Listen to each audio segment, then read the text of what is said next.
Assalamualaikum warahmatullahi wabarakatuh. Waalaikumsalam warahmatullahi wabarakatuh. Selamat pagi dan salam sejahtera bagi kita semua. Pada pagi hari ini, saya Iwana Destination Rindi selaku moderator yang akan memandu jalannya presentasi pada pagi ini. Presentasi ini dilakukan oleh kelompok 10 dengan judul Analisis Proksimat pada Tepung Sabu. Waktu dan tempat disilakan. Terima kasih. Assalamualaikum warahmatullahi wabarakatuh. Waalaikumsalam warahmatullahi wabarakatuh. Kami dari kelompok 10 dengan saya Audrey Dismida Ramadan dan rekan saya Nufeda Ramadhani akan mempresentasikan mengenai analisis proksimal pada tepung sagu yang telah kami lakukan.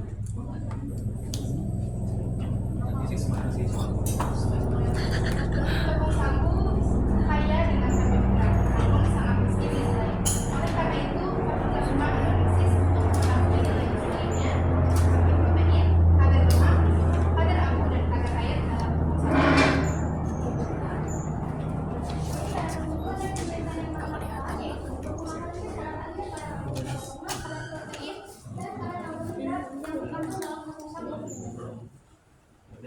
Metode analisis yang kami gunakan yaitu analisis kadar abu dengan metode gravimetri, analisis protein dengan metode integral, analisis karbohidrat dengan metode Lustral, analisis kadar lemak dengan metode Soklet, dan analisis kadar air dengan pemanasan langsung. Berikut merupakan prosedur analisis kadar abu. Dilakukan dengan menimbang tepung sagu dalam cawan porcelain dan dipijatkan, lalu didinginkan dan ditimbang bobot setelah pemijaran. Selanjutnya prosedur analisis kadar protein. Yang pertama yaitu yang tepung sagu yang telah ditimbang dimasukkan ke dalam integral, lalu dimasukkan 1 spatula katalis dan 20 ml larutan asam sulfat pekat. Setelah itu dipanaskan dengan asam hingga larutan menjadi bening lalu dibiarkan mendidih. Setelah dingin dipindahkan ke dalam botol 100 ml dan ditambahkan aqua hingga kadar batas. Selanjutnya ada proses pendinginan. Yang pertama itu dipipet dan dipindahkan ke dalam botol 100 ml. Setelah itu diperas dan dipipet dimasukkan ke dalam beberapa meyer dan ditambahkan 10 ml larutan natrium hidroksida 30% dan 5 pp silikaton PP. Setelah itu pada meyer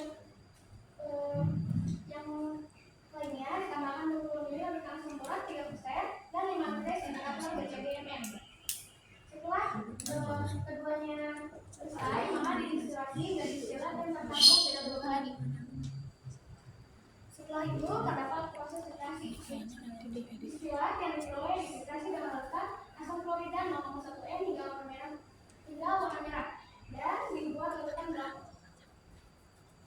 Selanjutnya terdapat analisis kadar karbohidrat. Yang langkah pertama yaitu ditimbang 2 gram sampel tepung sagu lalu ditambahkan larutan asam klorida 3% sebanyak 20 ml. Lalu didinginkan dengan pendingin rendah selama 2 jam dan dimasukkan ke dalam botol 100 ml. Setelah itu dinempelkan dengan larutan natrium hidroksida 3,25%. Setelah itu disaring. Lalu setelah disaring kita melakukan pengenceran ulang. Karena yang seperti yang kita ketahui karbohidrat pada tepung sagu memiliki banyak karbohidrat. Setelah itu ditambahkan 10 ml glucol dan air suwi. Didinginkan selama 10 menit dan didinginkan dengan cepat. Setelah ini ditambahkan 4 ml larutan kalsium hidroksida 30%, 10 ml larutan asam sulfat 25%. Setelah reaksi yang selesai, lalu ditambah dengan larutan tiasoma 0,1 dengan indikator lagi dan dalam bentuk kemudian kelompok.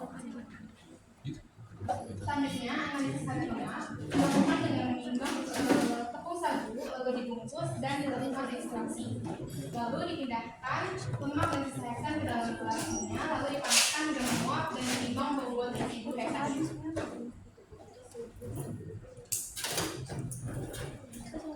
Dan terakhir, analisis kadar air dilakukan dengan menimbang sampel tepung sagu, lalu dipanaskan selama 3 jam dalam oven pada suhu 105 derajat Celcius dan didinginkan lalu ditimbang bobot setelah pemanasan.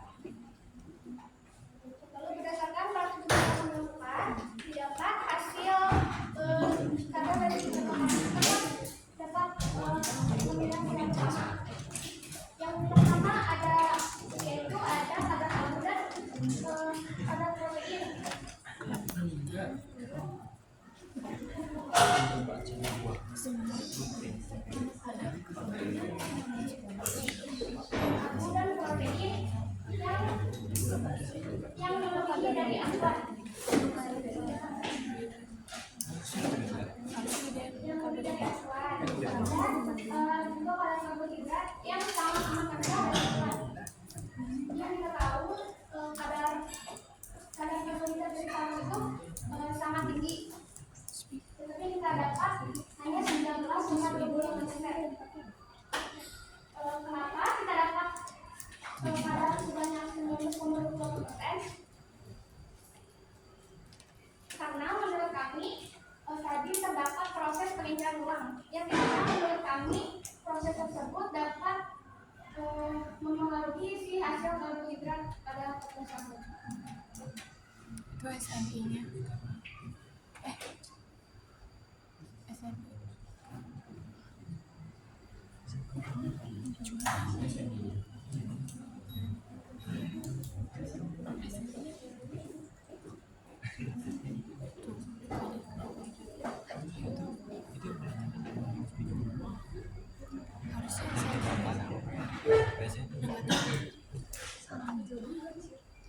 Tadi yang didapat cuma yang kiri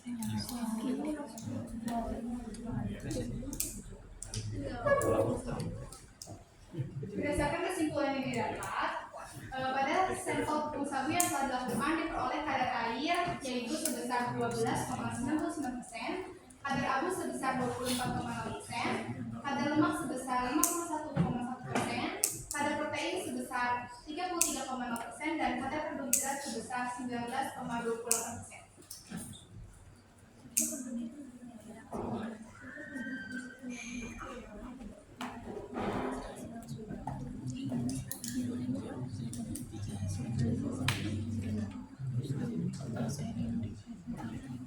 Kalian juga kadar abu yang sangat besar itu 24,0%.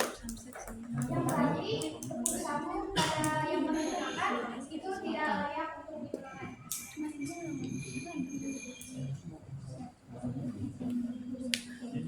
Berikut referensi yang kami gunakan.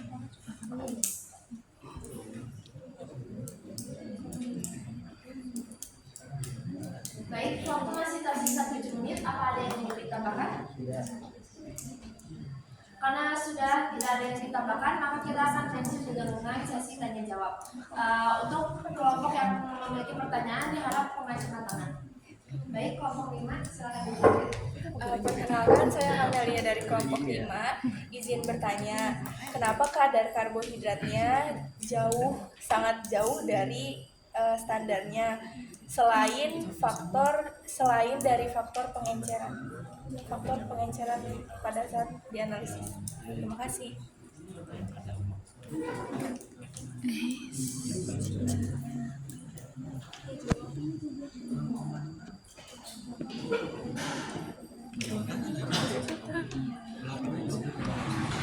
Mukanya nggak kelihatan kok.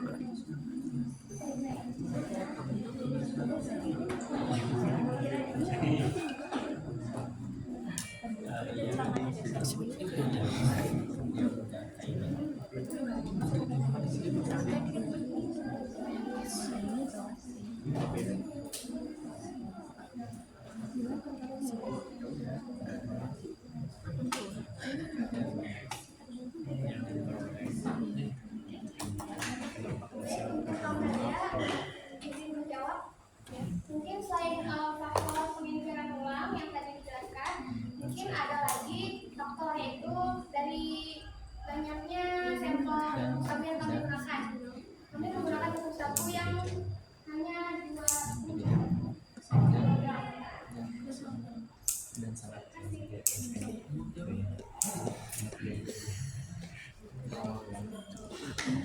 Baik, apakah ada lagi yang ingin bertanya?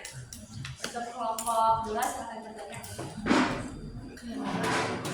Saya Bapak dari kelompok 2 izin bertanya, kenapa kadar lemaknya tinggi dan apabila tinggi apa sih penyebabnya?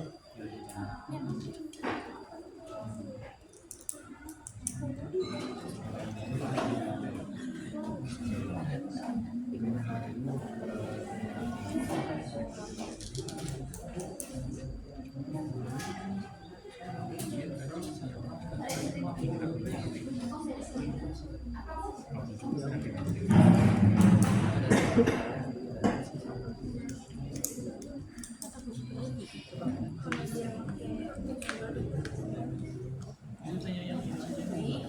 yang kami baca ini penyebab kita akan lemak dalam tepung sagu itu tinggi.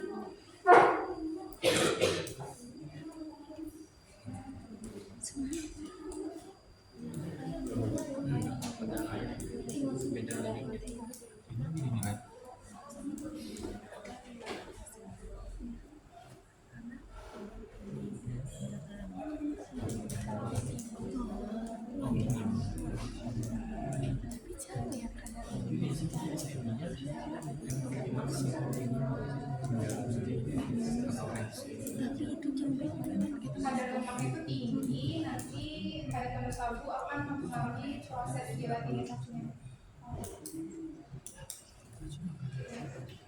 Apakah cukup untuk kelompok kedua? Baik, apakah ada lagi yang ingin bertanya? Untuk kelompok 8 silakan bertanya. Baik, perkenalkan saya dari kelompok 8 ingin bertanya. Pada standar SNI protein itu di dalam standar SNI didapat 0,2%, sedangkan hasil yang bisa didapat sangat jauh dari standar SNI-nya. Apa saja faktor mempengaruhi?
Karena adanya ini ya, kesalahan analisis yang kami gunakan.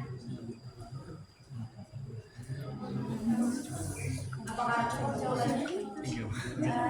Aku kan mintanya apa saja faktor, apa aja yang mempengaruhi hasil itu jauh.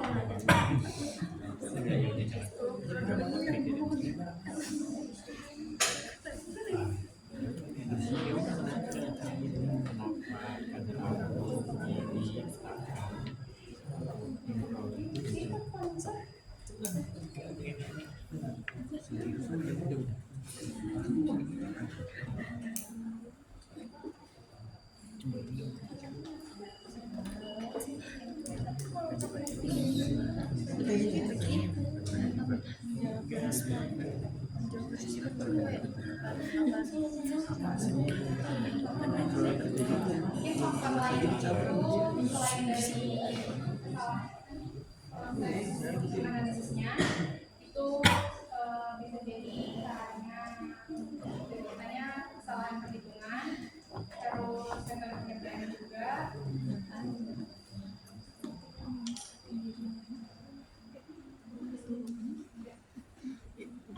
Baik, apakah cukup jawabannya? Dari kelompok 9, apakah yang ingin bertanya? Perkenalkan, nama saya Muhammad, perwakilan dari kelompok 9. Apakah metode jadwal masih relevan untuk analisis sagu tersebut atau perlu diganti dengan metode lainnya? Jelaskan pendidikan dan lain.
Sesuatu yang seharusnya dia sendiri tapi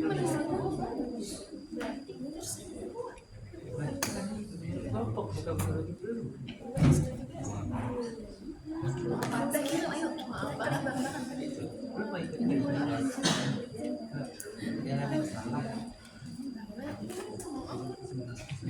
Sasan kepada basic sendiri.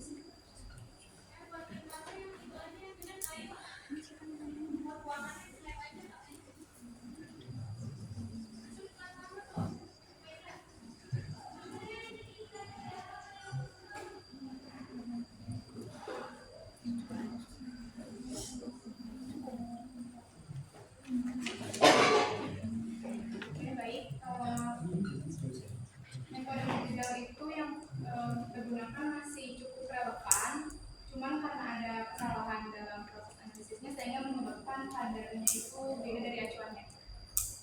Lalu untuk Kelebihan dan kekurangan metode digital mungkin masih kami cari untuk yang selengkapnya. Apakah sudah cukup jawabannya? Ada pertanyaan lagi dari kelompok lain? Baik, kelompok 1 silakan bertanya. Izin bertanya, kenapa kadar abu yang diperoleh sangat tinggi dan sangat jauh berbeda dari SIP? Karena kotor, karena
Saya ingin menjawab kenapa kadar abu yang kami dapat sangat tinggi melebihi dari yang acuan. Karena mungkin pada saat proses pembakaran kami mendapat kesalahan yaitu hanya di sekali tempat pembakaran yang dapat menyebabkan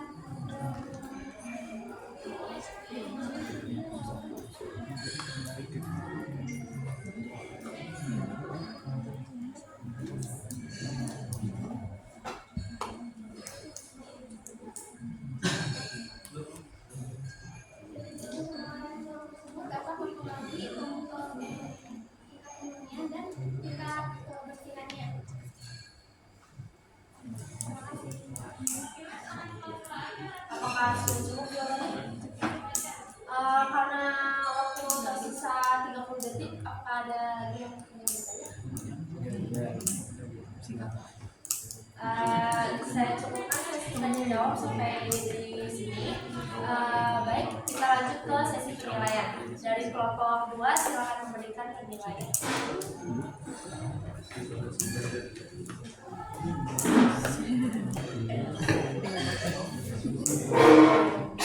Penilaian kelompok 2 itu dari kelompok 2 itu ada beberapa slide yang fontnya kecil, terus terlalu terpaku pada layar, tidak ada esensi dalam bahasa.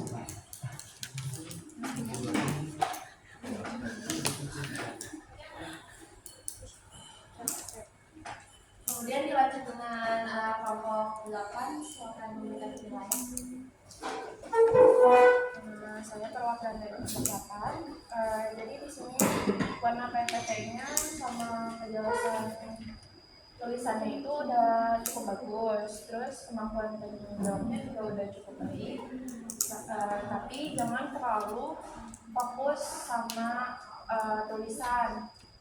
Terus kesimpulannya juga jangan ditulis ulang dari hasil.